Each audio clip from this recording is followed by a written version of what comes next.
who I think you'll enjoy hearing tonight. So let me turn it over to Kelvin.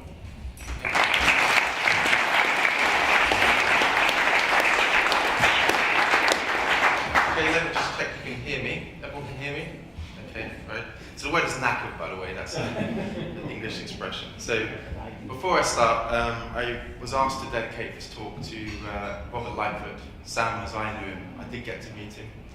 And he was an outstanding guy. I really enjoyed talking to him, sharing some drinks with him. And really sad, you know, he only emailed me 3 weeks ago.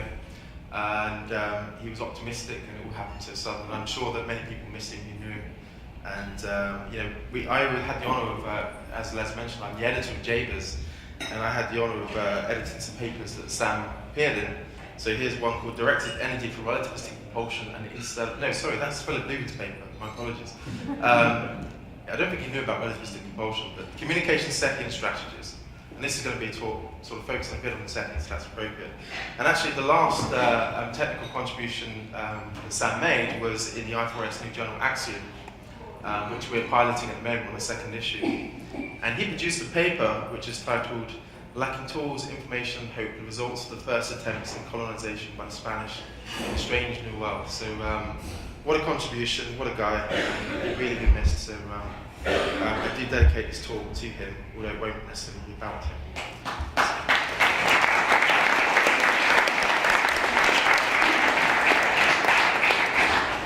Okay, so you are all aware I'm British, correct? So it's not always wise to give a British person a microphone. Because we kind of can say things how they are, we're quite straight talking. So if I do offend anybody during my brief talk, I apologise, no offence is intended.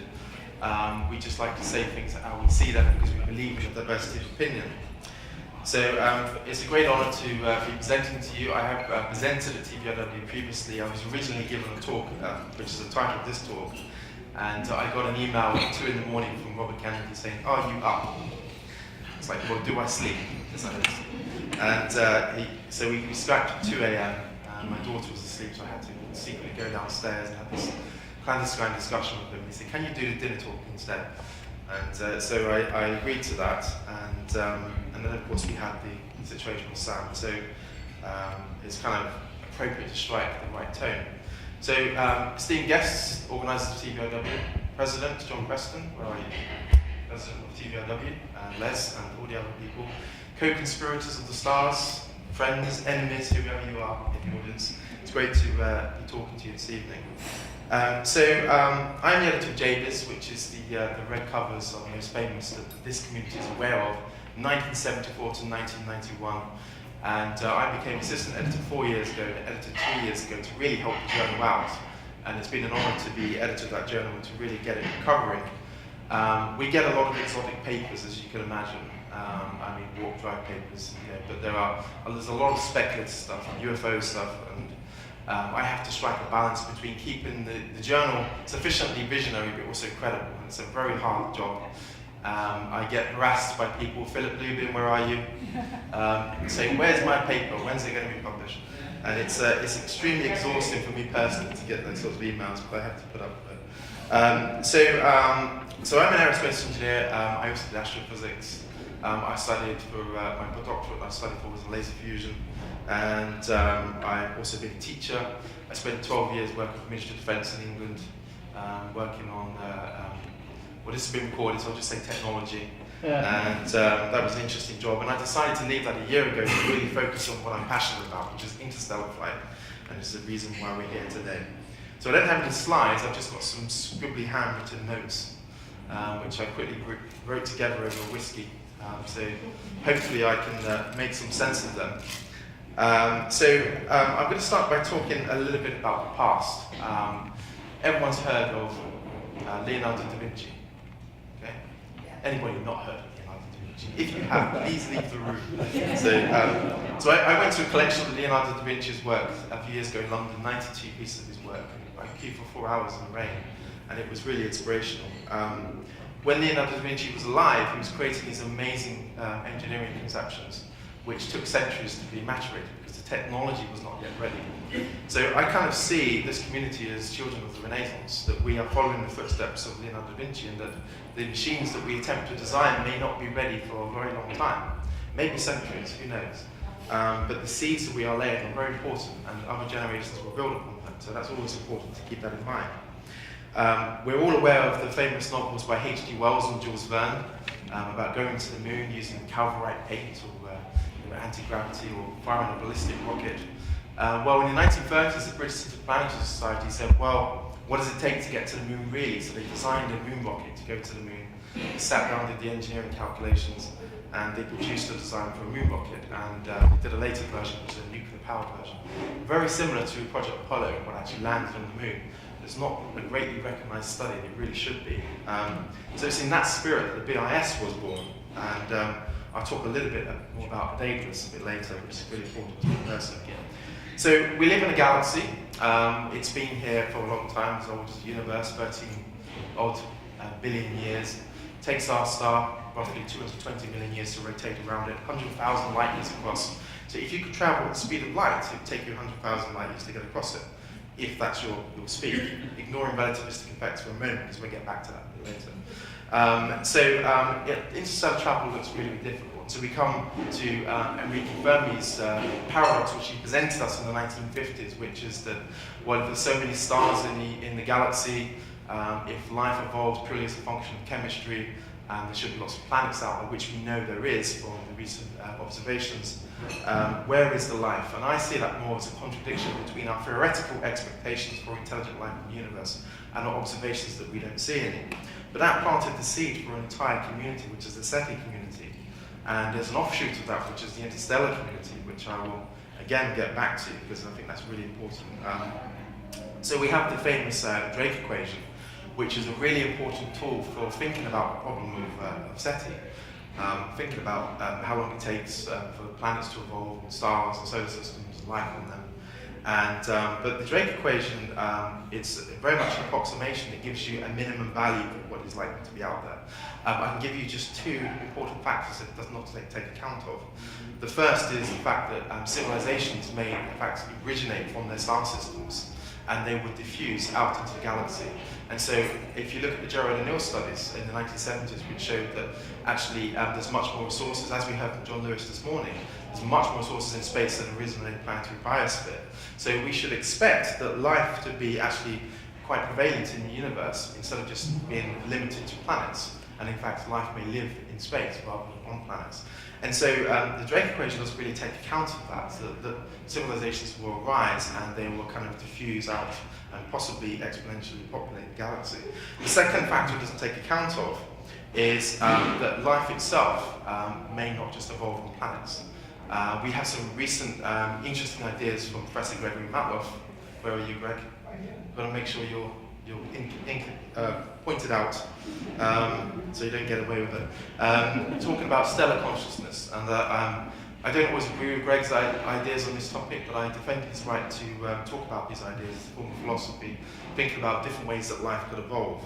And I think we have a very narrow conception of what life is. Now, when we look at this SETI problem and the Fermi paradox, we really, I think, break it up into three categories.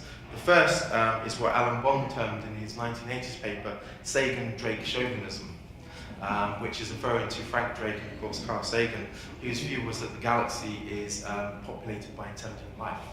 And there's another extreme view, which is called the heart-viewing chauvinism, which believes that actually we are the only intelligent life to arise in the galaxy. And actually, I've defined a third one, which is, I call it Clark-Kurzweil chauvinism. Because it believes in the idea of technological singularities. Kurzweil believed that we were the only intelligent life to arise, but he thought that it would be a technological singularity at some point in our future. And Arthur C. Clarke certainly believed in that. On my trip to the US at the moment, I was trying to arrange to go and visit the Arthur C. Clarke Center in San Diego, because I wanted to talk to them about what Arthur C. Clarke's vision really was, because I think people have completely misunderstood it. And I told the BIS this a few years ago at a meeting in London. I met Arthur C. Clarke, so I'm very proud to know him a little bit, and I knew Fred Clarke very well before he died. We worked on a book together. And Arthur, if you read all his works very carefully, he had clear views. He did not believe that humankind was the end point of evolution. He believed that, in fact, humankind will transcend to something greater than ourselves, which he termed Homo electronicus, which is full-blown artificial intelligence. And he thought that was okay, that may lead to the demise of humankind, of humanity as we know it, Homo sapiens, but that was still a grand thing for us to do to facilitate that emergence. So it's similar to Kurzweil's ideas in terms of thinking about technological singularities. So when I went to the BIS and I was giving this talk, I said, you do realise you're really advocating for the end of humanity if you're really following Clarke's vision. Because that's what he believed in. He believed that in the future, humankind would evolve independent of Darwin evolution, and which is essentially what we're doing now, or close to doing. And so we will emerge into the galaxy as some kind of silicon-based life form. But he described it thus, that not only can you fly the starships, that you could sail the submarines, but you could be them. You could essentially transcend yourself, your thought process into the supercomputers on board, and you could be them. So it's almost like a biological machine. And but it doesn't. I don't think it necessarily means the end of humanity, but it means that we're something different. It means what we define as humanity as having 2 arms, 2 legs, etc. may change. And I think that's an important ethical issue which is going to face us in the future. Now, when I personally look at the SETI problem, I kind of split it into a couple of categories. The first is, I think there's an issue of observations. So the SETI community really thinks about particular radio waves. I think it's a very anthropomorphic extrapolation of what ET would do and how they would choose to communicate. I think it's likely that radio waves are actually the kind of steam engines of communication. And it's a big assumption, but you still need to do those studies. You still need to listen to the universe to see what's out there. I think it's an important thing to do. But there's an entire electromagnetic spectrum out there, and there may be other ways that we can detect things. And so I think we need to broaden our observations.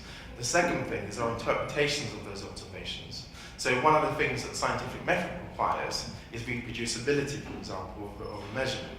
But actually, sometimes when you find a measurement and you throw it away because you think it's a data point you don't need, statistical irrelevance, that actually may be an arrow that's pointing in a particular direction. And I refer to things like the wow signal in the 1970s, which nobody has yet been able to explain. And we tend to think it's an extraterrestrial civilization that communicated with us for 72 seconds and they switched the radio off conveniently. And there may be other explanations for that, such as, for example, a mobile source.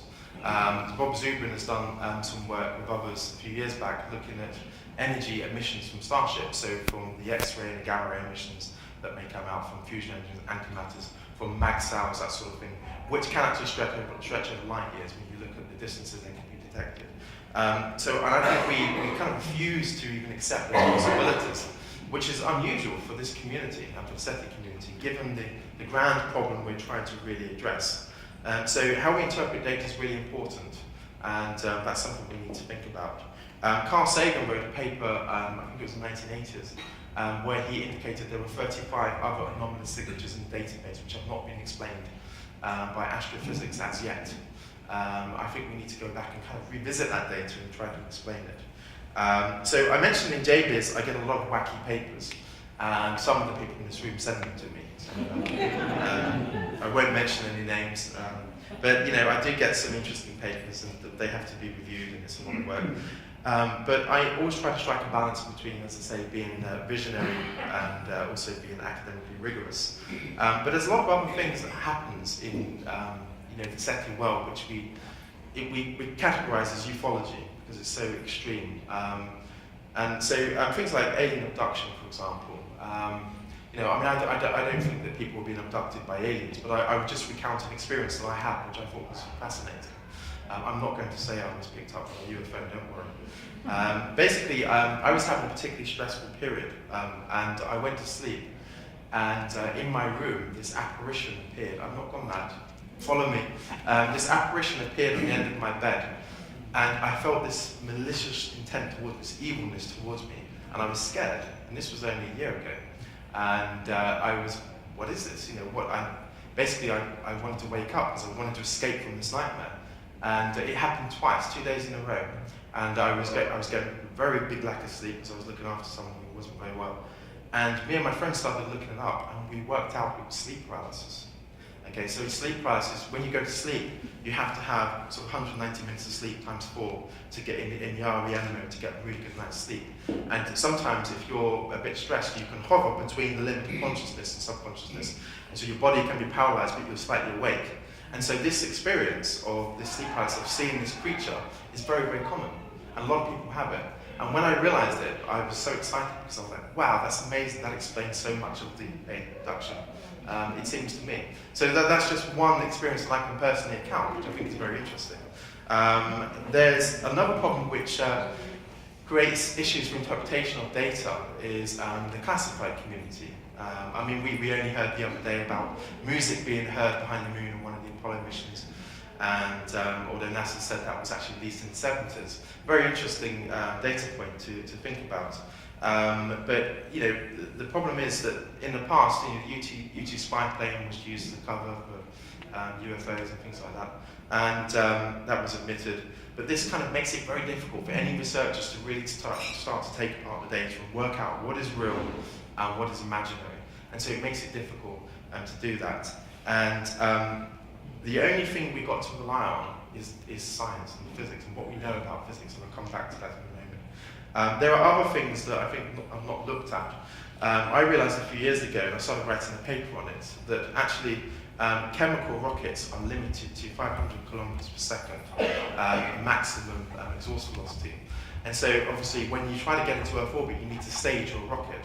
And there's a limit of diminishing returns for how many stages you can put on your rocket. Well, it occurred to me, what if we had a larger gravitational well on our planet? And you only had chemical rocket technology. There comes a point when the radius of that planet is so large you can't escape. If you never go beyond chemical engines, so you never discover nuclear reactions, for example, you can never escape. And I did some calculations and worked out it was something about 6 times the radius of the Earth.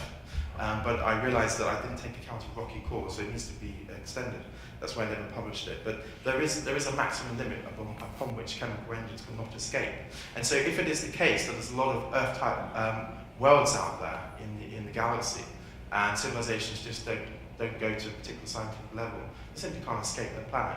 So there's lots of interesting things that I sort of thought about that contribute to the debate. Now, one of the things I mentioned was SETI and the Interstellar community. There's also the astrophysics community. We're all kind of doing the same thing, but I don't think we're working together. So the SETI community is trying to observe essentially radio waves from on the hydrogen line, and they talk about some of the alternative ideas. The astrophysics community are looking for data from astrophysical sources.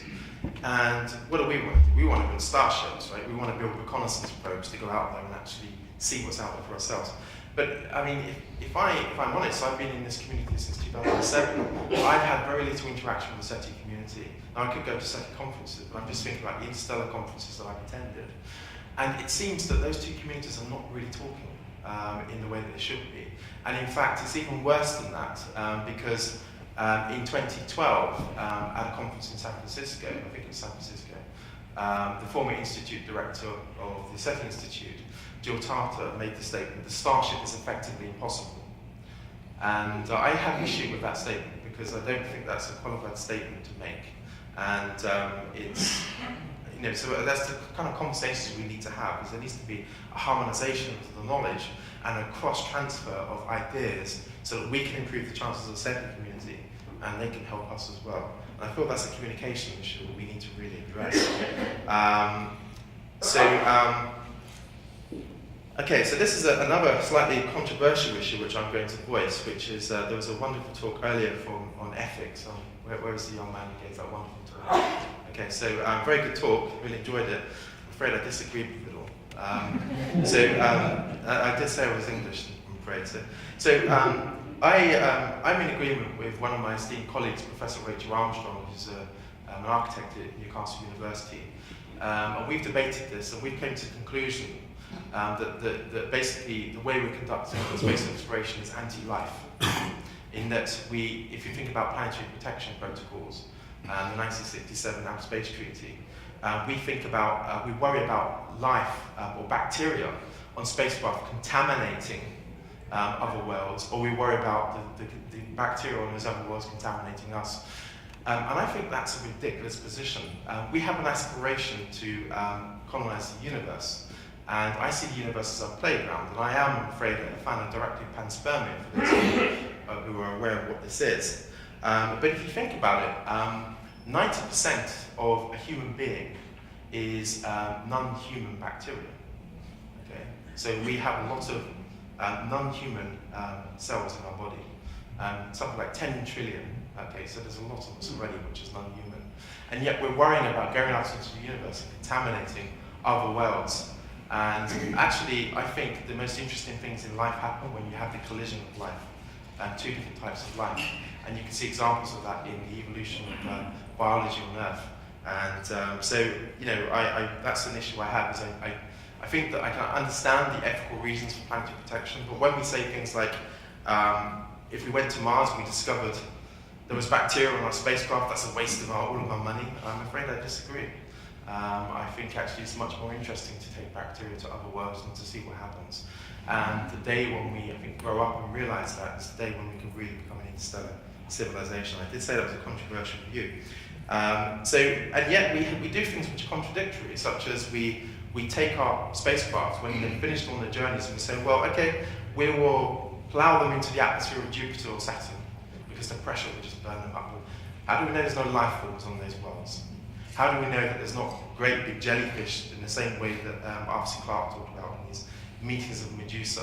And they're kind of floating around, doing their own thing, and suddenly this robotic spacecraft comes flying in and collides with them. I'm sure they really welcome that. So you know, there's a contradiction, I think, in our philosophies, and that's something we need to take on board. And then this brings to heart the question of what is life. You know, that's a really biological question. I'm not a biologist, but I'm sure some of you have read Schrodinger's What is Life? Anyone read that book in this room? It's a very good book, I really recommend it. So Schrodinger has a definition of life as being basically something that resists the decay to equilibrium. So it's an energy transfer, it's something which essentially a living condition where you have energy moving from one thing to another. And so he has a very physics definition of what life means. And I do think we need to broaden our definitions of what life is. I remember when I was at school learning about the definitions of life, photosynthesis, criterion for life. And then we discovered all of these beautiful life forms at the bottom of Barrow Trench, which may also be on Europa because of the gravitational tidal interactions between Jupiter. That's really, really exciting. So our definitions of life are very narrow, and I think we need to really broaden those. And I mentioned I was a fan of direct panspermia, the idea that we can actually take life out into the universe and to see what happens. I do appreciate it has ethical implications, but if it is the case that we are the only intelligent life in the galaxy, forgetting the universe for a moment, then I think we have a duty to actually do that. If it is the case that the universe is teeming with life, well, point them to me, tell me where they are. Perhaps we haven't explored our own solar system enough, maybe we'll know in a few years. There's suggestions there could even be life on Mars today, which are, you know, we wait to see what we detect. So the other thing I wanted to mention was the interstellar community, which I'm really a part of. And some of the issues, so going off topic a little bit. So I did say my notes were rather random, so you did apologise. I've been working since 2007 in this community, and I often wonder what the definition of life is in this community, and intelligence, because sometimes there can be a lack of it. And there's all these wonderful interstellar organisations that have sprung up over the last few years doing great work. But what I see is a lack of communication and cooperation between those organisations. And I mean, I have myself been a part of some of those heated debates, shall we call it, to be polite. But you know, it's important that we talk and we work together. And the important point I want to make is that it's a big field, and there's room for lots of diversities of approaches. We haven't all got to pursue the same approach. Some people can take the incremental approach. Some people can take the fast route, kind of Kennedy get to the moon in 10 years approach. Some people can take whatever route they want. The point is we're all talking, we're all moving in the same direction. And I think that's what's missing from the community. And this gathering kind of is what helps, because there's people from different organisations, Les has organised a meeting later which helps towards that end. But I think there needs to be more of that, and there needs to be less of the clashes between personalities. So the other thing I wanted to talk about was expansion of humanity into the cosmos. So I looked at humans. If you try to plot humans moving out into the solar system. So we know humans. The first human was 1961 with Yuri Gagarin, the Russian, and then we had 69 boots on the ground on the moon, Neil Armstrong. And then you could make a reasonable extrapolation about when Mars is, maybe 2030, 2025, depending on whether Elon's going to get there first, maybe one of them does. And we all certainly hope he makes it. But there's other great horses coming up in the shadows, the Chinese, for example. So that gives you 3 data points, and you can start to look at that. And what it shows is that human exploration is basically linear in its rate of change and its growth out into the universe. You look at the robotic probes, however, it's a different picture. So right from Sputnik 1 in 1957 to everything that's happened since, and it looks like low growth exponential in terms of its rate of evolution. And so this implies that suddenly robotic probes are going to get to the stars way before us. And that's an important thing to keep in mind. And of course, as our technology moves forward, that will get even faster. And one of the things I looked at was linear versus basically exponential disruption. And the exponential disruption can put you in a much earlier launch date than you would otherwise think. Things such as 3D printers or SSTO technology, or magical warp drives, I'll get to that in a moment, which changes everything. So, but the thing I wanted to bear in mind is that as our technological prowess continues to grow, but the population of the planet, which is also growing, only a smaller and smaller percentage of the world understands that technology, there is the risk that you're not also growing the wisdom to manage that technology. And so there's also an increased probability of conflict, or issues arising when the technology can be in the wrong hands. And so that's something we definitely need to manage, and I know that Carl Sagan used to talk about that quite frequently.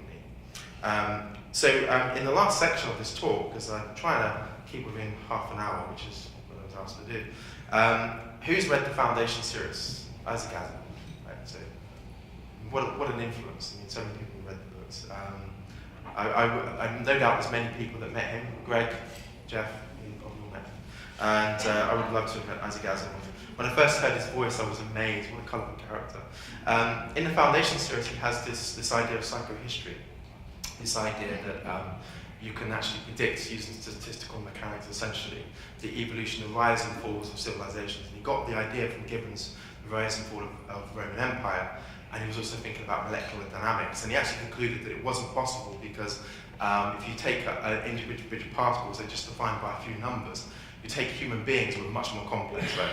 Especially over societal level, we're so complicated, and also you need so many of us statistically to make psychohistory work. So he didn't actually believe it could work. But I started to think about this, and I started to think about human beings moving out into the solar system. And I started to worry about relativity. So Einstein's relativity, 1905 special relativity, 1915 general relativity, he came up with a lot of amazing predictions which have all been verified.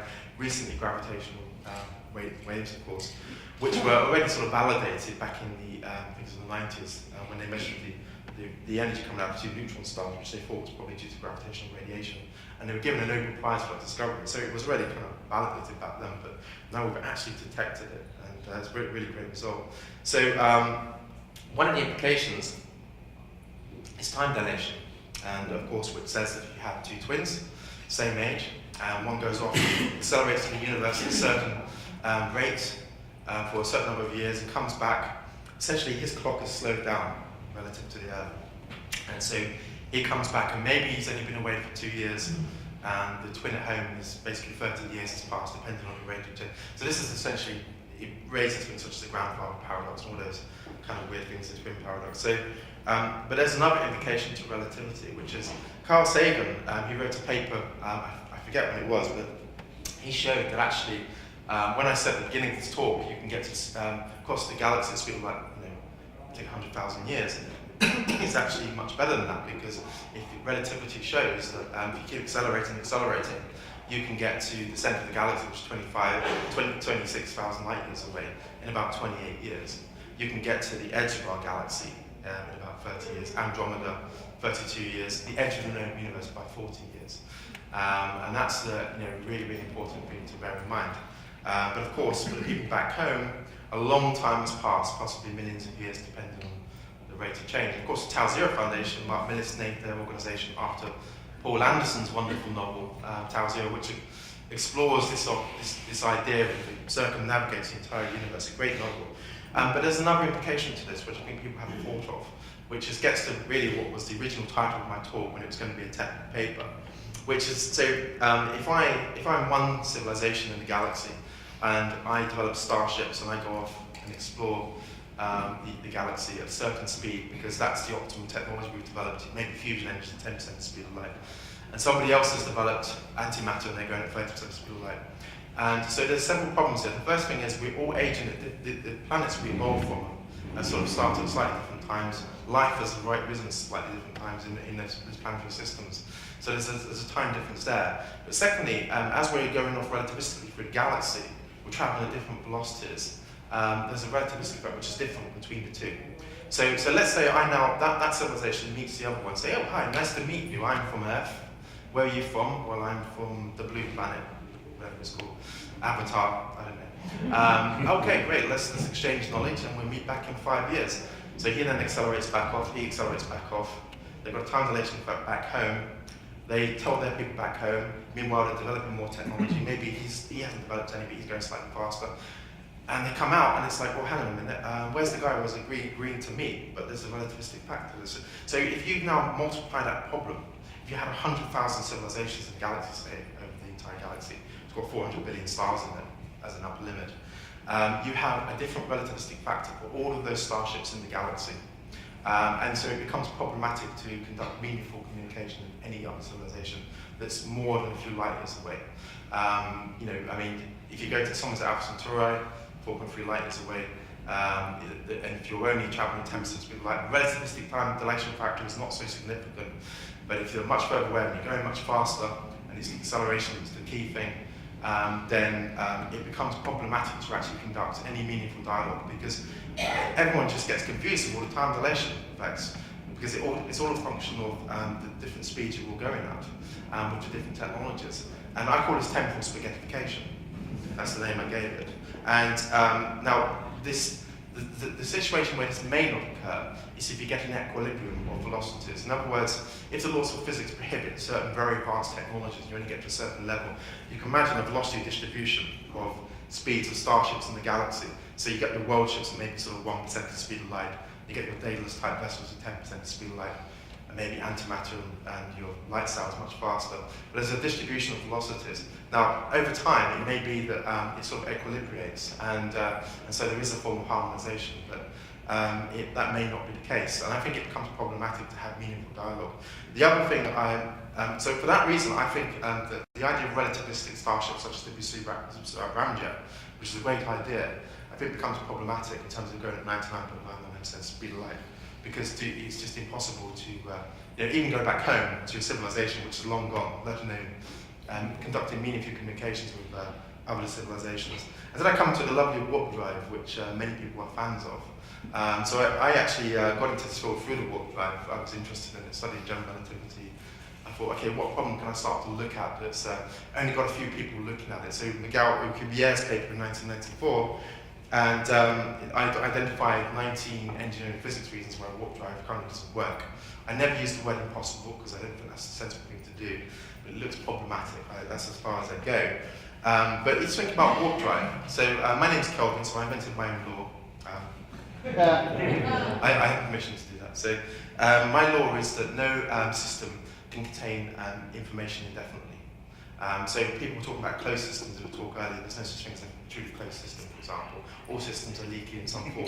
But basically, if you imagine any civilization, if there's a civilization in the galaxy which develops warp drive, or FTL travel in some form, and somebody else realizes they got it, eventually everyone will get it for one of three reasons. The first reason is they will simply share the technology. They'll say, sure, you can have a warp drive engine. You give us your dilithium crystals or your, what are those gorgeous girls called in Star Trek? I forgot what they're called. The Orion slave girls. Maybe there's some trade that goes on. So you simply give the FTL technology to another civilization, so then everyone's got it. The second reason why it would happen is simply they won't give it to you, but you can't steal it. Because it's in your nature to want that technology. The third reason why it could happen is the mere knowledge that it even exists will promote a research program in the other civilizations in that galaxy, which makes it inevitable eventually, even if it takes millions of years. And Earth will sit here, we discover warp drives out, but they won't give it to us. What are we going to do? What are you guys in this room going to do? You're going to be working it out. Eric, where are you? He'll be working it out. That's the sort of thing he does. So we're working it out eventually. It takes millions of years. Okay. So for that reason, I think warp drive and FTL is not really doesn't look plausible, because we would see them already, and we would eventually have it. And that suggests a couple of things. It suggests that it could be something like the Z hypothesis in action. I'm not sure that that's the case, because I think it's very difficult to hide energetic signals across the galaxy. Our observations are so powerful now, we can measure so much. It suggests that basically we could be the only civilization, intelligent civilization in the galaxy, or it could suggest that FTL travel is simply not possible, and we may be limited to kind of daedalus speeds. Okay, so that's the sort of implication of that. And I wanted to finish on daedalus, because daedalus is very important to me. So Alan Bond, we started talking about a pub at the beginning. Alan Bond and his colleagues, 13 of them, actually designed daedalus in a pub. That's the British way to do things. We do all the best things in the beer nut. And basically they went to a pub in Ashley Clifton, which is Hertfordshire. They would meet up every few weeks and they would design this starship. They did this amazing thing which influenced a lot of us. But the reasons for designing daedalus, and people misunderstand it, was actually just to do with Fermi paradox. That's the only reason they did it. What they wanted to ask was, well, how can we address this Fermi paradox problem? How can we look at it? Well, one of the possible solutions to it is that interstellar travel simply isn't possible. So let's attempt to design a starship on paper and see what we can come up with. And so they spent 5 years. Project Icarus, success is now in 6 years. Anyway, and we got 3 times more people. No indictment of the current project leader, Rob Swinney. He's doing a great job. Basically, they designed this vehicle, and you can argue about how credible it was. It had vacuum tube technology integrated with artificial intelligence. There's contradictions in the design, but essentially, in principle, it looks plausible if you can solve some of the engineering physics issues, like the electron beam diodes, maybe replacement laser beams. There's lots of little issues. If you can gas giant mine helium-free from Jupiter, which I was keen to talk to John Lewis about, who's one of the experts, and his lovely book, Mine in the Sky, I read many years ago. So if you can kind of sort those problems out, it looks like in the future, even if it's hundreds of years from now, we can design a better machine than Daedalus, and therefore interstellar travel is possible. So they concluded that that was not the solution to the Fermi paradox, it was something else, such as the lack of life in the galaxy, or how difficult it is for biology to simply go through the different levels from single cell to multi-cell organisms. And one of the things that I'm keen to see happen is for there to be many more starship designs, because when people talk about is interstellar travel possible, it's a very difficult question, kind of the wrong question to ask, because you have to caveat that with a statement. What are you talking about? Are you talking about something the size of this pen? Are you talking about something the size of a world ship? What do you mean by a starship? And then you have to go into the sort of propulsion discussions and so forth. But when I go and give talks, I was at JPL last week, and I was deliberately prodding them, because I like to do that. And I said to them, "You've never designed a starship." And I wanted them to get angry, and there was a chap at the back who said, "Yes, we have Keck Institute studies," and Philip Lubin's here, so he'll know about that. But that's really interstellar precursor missions. And I said the same when I went to Marshall, when I saw Les a couple of years ago at NASA Glen. And it's not that I'm trying to sort of say the British Interplanetary Society is great and rocks. What I'm trying to say is, if we're going to really properly evaluate this problem of going to the stars, let's actually do the numbers before we reach a conclusion. Let's actually sit down, and rather than just saying, okay, here's a simple equation, this is what it takes, a bit of power to get this. Let's do an integrated design. What I mean is you start with a requirement, you have a concept design preliminary to a detailed design, integrate as much as you can that's optimized for that particular system, particular payload, and that particular propulsion system you're using. And we need to generate studies across the board from every propulsion area, from laser beams to antimatter to big fragment diffusion, antimatter catalyzed fusion, And yes, even warp drive, if you can get it to work. And I actually tried to design one, and I broke lots of laws of physics, but anyway. That's what I kind of wanted to end on, is what we need more in this community is more designs. Not all the politics and the discussions about what organization is better than the other, or which I think is really dominant in our community.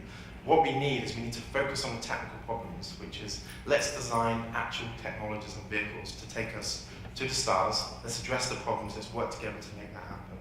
And if anyone wants to join me in any design studies, come and see me. Thank you very much.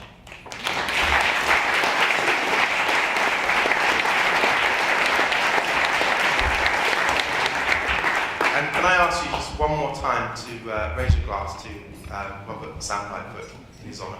Sam. Okay. I think we have time for about 2 questions. And, we got people just jumping out of their chairs. So. Have I really offended that many people? No. I just have to say, Kelvin, I would not be working on warp drive if I knew it existed. I would be working on even bigger death rays.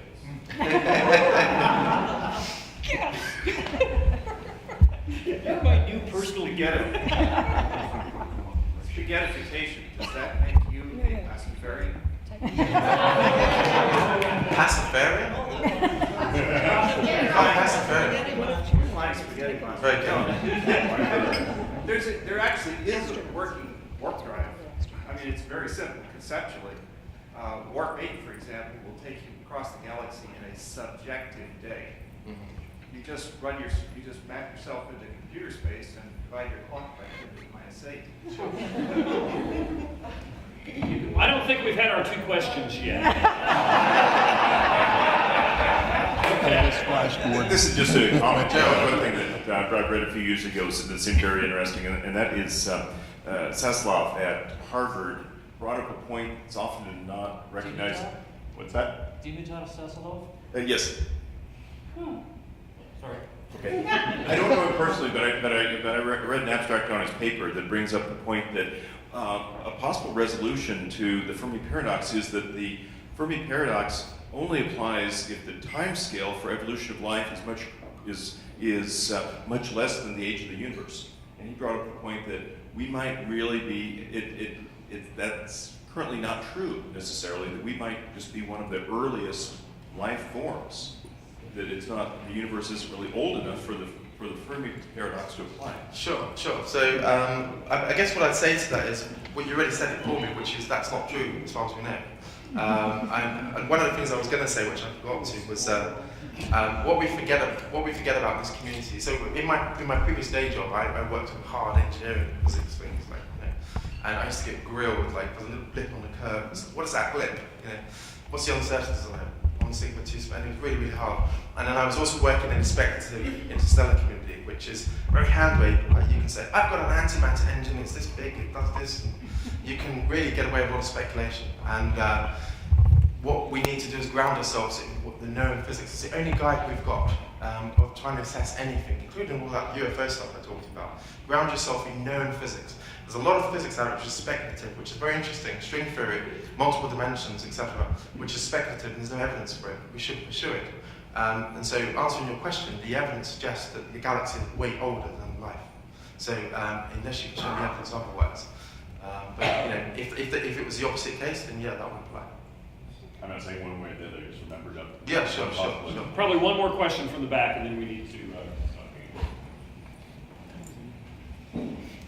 Don't worry, Kelvin, I'm not going to ask you that question. You're blessed with having an acronym which has a bright future ahead of it. I was wondering if you could predict when the I will turn from interplanetary to interstellar. I didn't fully hear the question, I'm afraid. Sure. When do you think the I in JVIZ will turn from interplanetary to interstellar? I don't understand the question. When the British interplanetary, yes. When will that become the British interstellar? Oh, right, okay. So that's been debated many times. People advocated for a name change. remove the British, for example. We've got lots of American members of the BIS. It was literally shock, horror, you know, and lots of British people stamping their feet. But we, you know, it's the same with the Planetary Society in America, where they have 10% is non-American. I was Planetary Society in Los Angeles only a week ago. Really great visit. So it has been debated, the idea of changing to Interstellar Society, and I think, you know, there's an argument for that, but it's it takes a long time to establish any kind of marketing of any name. But I think it's more respect for the ancestors who got us there. You know? And the BIS was started in Liverpool, for those who don't know, the same place as the Beatles, and then it moved to London. And then it grew from there. And in 1933, it's the oldest space organisation in the world still in its original form. The first space organisation was the American Interplanetary Society in 1927, building on the work of Robert Goddard with his rockets. That emerged with the National Physical Organisation to become the American Institute for Aeronautics and Astronautics, which is a professional aerospace organisation. The second organisation was the VFR in Germany, which was obviously closed down after the Second World War. When the rockets were landing on London and people were running, Arcee Clarke and others were, yes, the rockets are coming. Seriously, you can read about it, they were really doing that, because they knew the implications of it. So, and then the BIS was founded in 1933, and it's still going. And you know what, I'll tell you something really interesting. I managed to get off of eBay the other day, and the members from 1953, the official list of members, 1,700 members. And I was amazed by the names. I always suspected Carl Sagan was a member, because I know he presented in 1977 at the Royal Society of Arts, but he was listed in 1953 as a member of the BIS. So was Fritz Zwicky. You remember Fritz Zwicky, the neutron man? Spitzer, Lyman Spitzer, the famous plasma physicist. Robert Broussard was in there, and of course our beloved Robert Ford, he was in there too. So. All right. Thank you all. Thank you very much.